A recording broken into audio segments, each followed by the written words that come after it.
know that someone who only has to walk into the room to make us feel either inspired or intimidated by their sheer presence. By now you know them as the red people. They are the task-focused extroverts. And probably you know somebody in your life who wears the red hat. But just like any colour, its strength can vary in a multitude of shades, making some reds harder to identify than others. So in this video, we're delving deeper into their characteristics and behaviours, so you not only know how to spot the reds, you also understand why they behave the way that they do.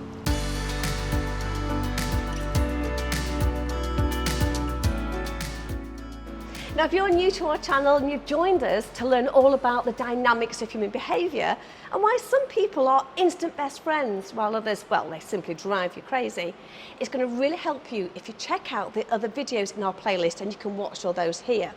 And of course, don't forget, if you want to join our fantastic community of subscribers, click the subscribe button and don't forget that notification bell so you're the first to find out when each new video is released.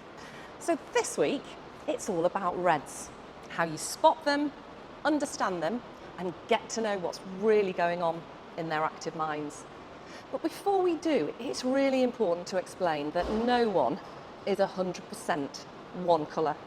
We all are a combination of 4 colours, with one of them being more dominant. So no one's going to be ever 100% pure red. But it makes it so much easier to demonstrate and explain who they are with an undiluted version. Now, every colour has a motivator, and what motivates the reds is challenge. You see, it's all about the competition and this inner need that you have to win. Now, what I find particularly funny, especially because, well, I'm a red myself, is that red people can even compete with someone else who has absolutely no idea that they are in the race in the first place. I know because I do it myself. You know, I can be walking down the road, and if there's somebody else in front of me, there's no reason, there's no goal or outcome, I just need to pass them and continually get in front of the person that's in front of me. And this sums up the reds. They just love the act of competing for no other reason at all than to prove to themselves that they can win. Now, this competitiveness is probably the first area where the reds can get the most misunderstood, as their intentions are never ever malicious. Because although they're constantly competing to win, they aren't after any public recognition or reward. We'll move on to that when we discuss another colour. It's much deeper than that for them. It's more a sense of success that drives them, which is why they can create and enter absolutely any competition at all. So you'll not only be able to spot the reds in your life as they race past you on foot, they'll also be the ones looking for the best parking space, or they're making family games competitive and not fun. And visualise the parent never letting the young child win in the running race in the back garden. Whatever the environment they are in, winning is everything. And I've even known reds trying to beat the sat-nav on the way home. Well, talking about driving, the reds just love speed. For them, it's all about the size of the engine. Can you imagine the red at the traffic lights, revving their engine, almost inviting everyone else to take them on? A split second before the lights go green, their supercar is already way in the distance, when the people behind them are just putting their car into first gear and taking the handbrake off. And the reds, of course, are eventually going to come up to somebody else in the fast lane, somebody else who isn't going quite as fast as they are. So what are the reds going to do? Well, the reds are going to get up really close behind the person in front to try and nudge them out of the way so they can drive past. If they don't move, they will flash their lights. It's a sort of intimidation that says, I'm here, I want you to move out of the way. And when they do, the reds are off without ever looking back. Now, all of this can actually make the reds appear rather intimidating, because their thoughts move so quickly. No matter where you are, they're already 2 steps ahead. And this makes others feel that they're trailing behind. But we also need to see it from their perspective, as few things annoy the reds as much as sluggishness. So anyone or anything that they perceive to be holding them back will only make them more impatient. Now, people think the reds don't care, but in fact, they actually do. It's simply down to the fact that they just don't see it. Now, the thing is, in the reds' minds, how can you be sorry for something that you've no awareness of doing in the first place? So if you did ever tell a red how much carnage that they'd left behind, they would actually be quite horrified, because in their minds, they never intended to deliver what the other person believes they've received or has actually seen. Now visually, the reds are probably one of the easier colours to identify.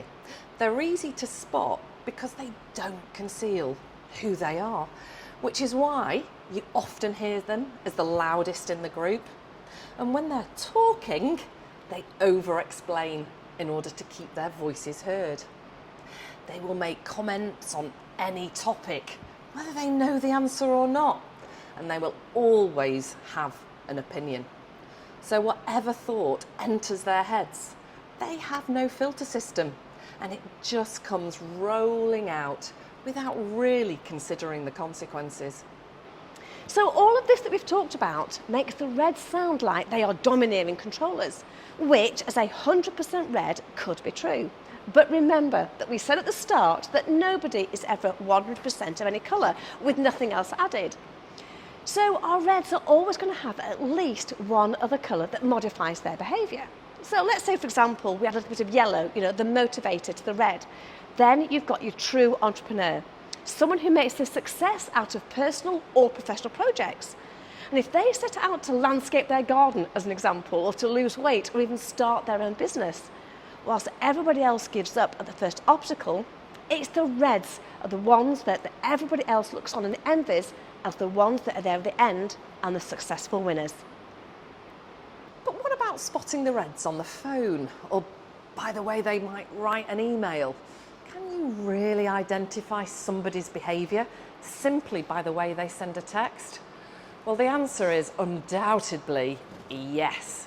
Because of all the four colours, again, reds are really easy to identify, as their directness carries across all forms of communication. You can absolutely forget the pleasantries. They will say what they're thinking without any frills. It's not about the conversation. It's all about getting to the point.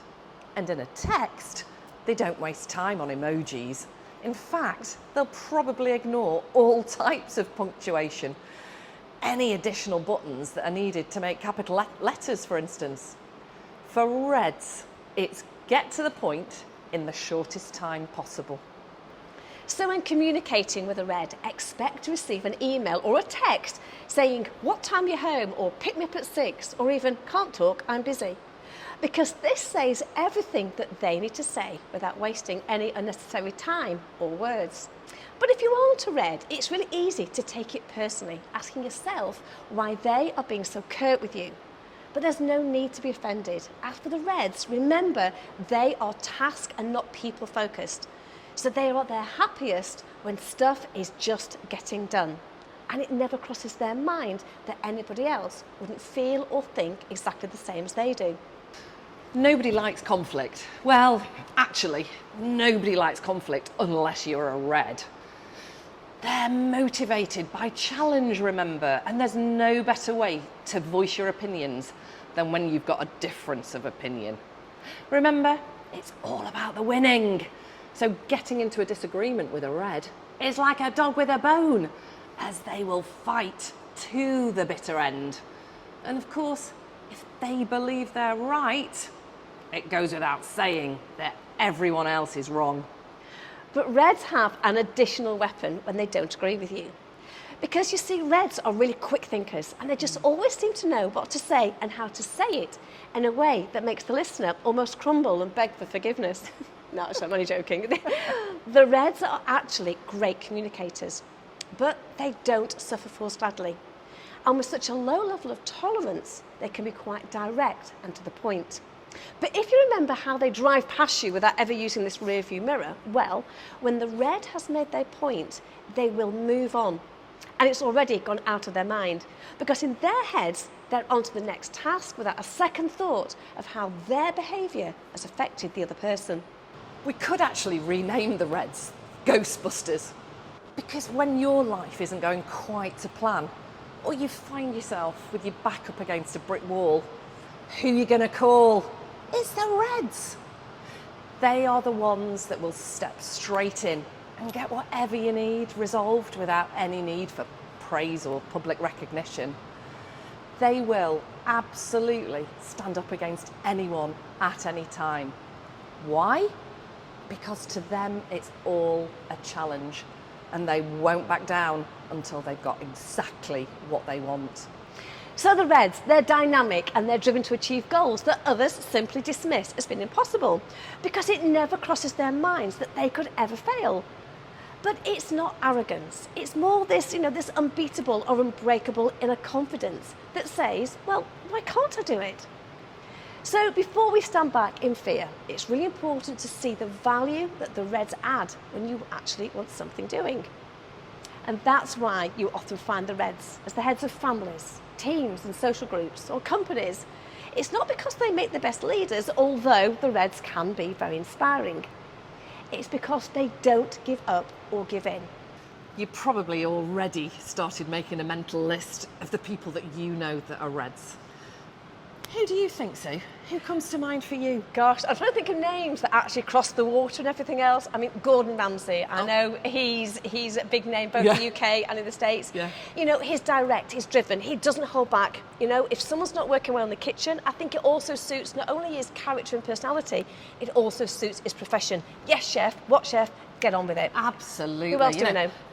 Trump. I mean, he, again, similar qualities to Gordon Ramsay, actually. Yes. But he absolutely speaks with clarity, absolutely very driven, and totally believes his message, doesn't he? He is very good. Yeah. Now, I did say I would never mention this name again, so actually I'm making a bit of I'm cringing a bit having to say it, but we have to mention it. Meghan Markle, she is definitely a Red, she's going out there.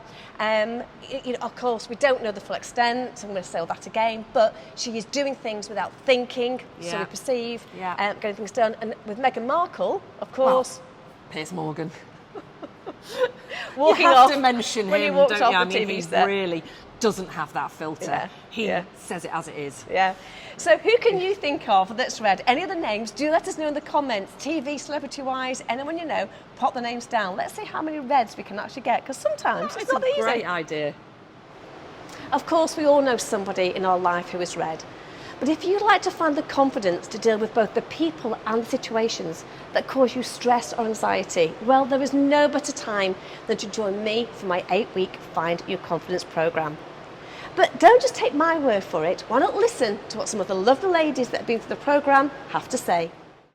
I have to say thank you, Sue. That's what I really want to say, because I honestly had no faith in me, and I just don't know where you got your faith in me. So you're just good at what you do. Simple as that, isn't it? Tremendous. You're a love. You're a love. My sort of friends and family, won't believe that I'm on Sue's course, because they would, be gobsmacked that I'm, not a confident person. But it's how I was feeling. And I think with COVID and lockdown and working from home, it just made me very kind of insecure and introspective. And I think I had like seeds of low self-esteem anyway, and all of that became magnified.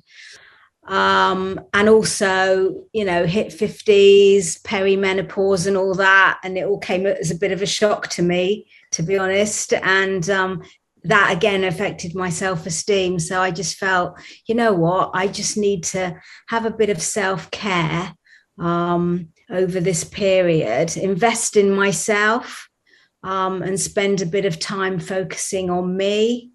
And I thought, well, in for a penny, in for a pound. We'll just, see what happens with this course. Every week, I'm astounded by the content that Sue, delivers, because I just learn something new and different, or see, things in a different way every single week. And then I think, well, there can't be much more to this. Surely Sue's given me everything I need. And every week she just comes up with, new techniques, ways of me sort of reflecting. And I'm just amazed by it. I think it's really amazing, an amazing course to be part of? Had gotten to a point, like Anne, suffered from depression and anxiety my whole life. The roots of things can be there, but also in life you get messages that I was different from everybody else, that I wasn't, there was something wrong with me, that I was alone. You know, I was completely unique. Like no one has ever made these mistakes before. I am such an outrageous example of wrong person to be. And so it was really not a good recipe for developing into a confident person.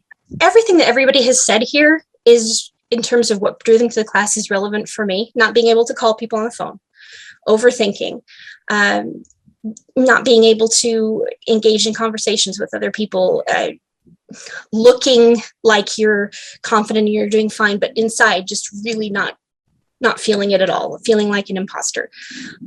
I had gotten to a point where I knew I needed a second career, but I didn't know what that should be, and I didn't trust myself enough to even make that choice.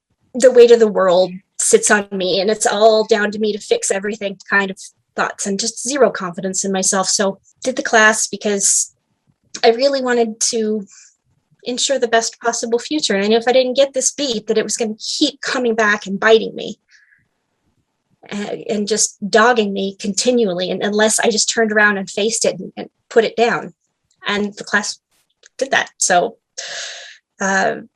so many good tools that I use, like I said, every day. I was able to go back to college. I am in a program to become an American Sign Language translator. Without the class, wouldn't have gone back to college at all. I would have gone and I would have found something very menial, something that was just terribly unsatisfying, but still paid the bills. Can you see why I absolutely love it and love it? It is a gift you're giving to the world, really. Yeah. And you're really building a tribe here too.